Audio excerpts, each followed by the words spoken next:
Some commercial ships are reportedly using Chinese markings to deter Houthi attacks in the Gulf of Aden and Red Sea.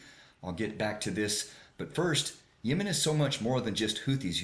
In fact, Shia are only about 45% of the population in Yemen, and they make up the Houthi, which used to be called Ansar Allah. It's an Islamic militant group supported by Iran.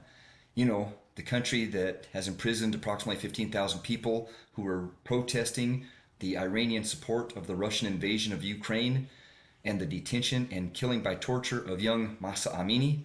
Yeah, that Russia buddy Iran.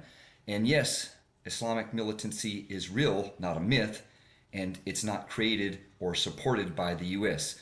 Not in most cases, anyway. Saudi and Iranian oil and gas dependent China brokered the Saudi-Iranian rapprochement deal in early 2023. Beijing and others throughout the region would benefit if it leads to easing of tensions, especially energy concerns.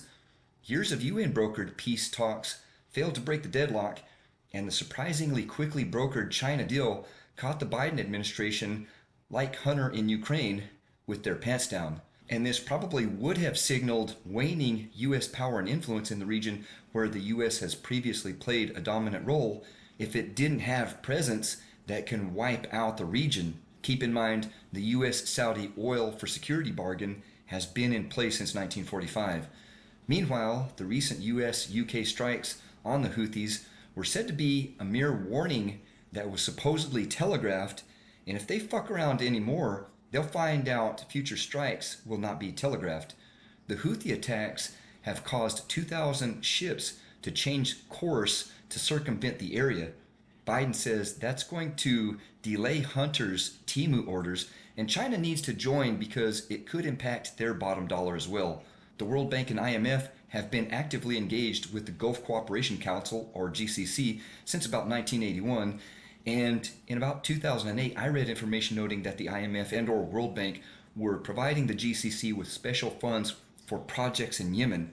From about that time, the Yemen civil war started. It really kicked off in about late 2014 when the Saudi United Arab Emirates-led coalition pummeled Yemen with over 24,000 airstrikes. An estimated 377,000 have been killed, mostly minority Shia civilians, and mostly by hunger.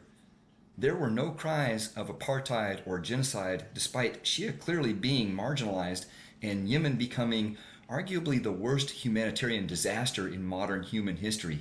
At least 42 journalists trying to report from Yemen have been killed, and that number is worth pondering a bit further as well because it wasn't generating a whole lot of interest and traction abroad. Pay close attention to the alliance of extensively controlled, surveilled, and restricted states like China, Iran, North Korea, and Russia, because in Ukraine, who invaded or struck first? In the Holy Land, who struck first? And who's losing badly, losing many of their top terrorist leaders, and possibly about to get desperate? And as far as the world court case against Israel goes, as terribly tragic, and truly sincerely I mean it's terribly tragic, as things are, I can give you a long history of far worse atrocities, and the international community either said almost nothing or the states merely agreed upon compensation. Compensation is probably about the best Palestine can hope for.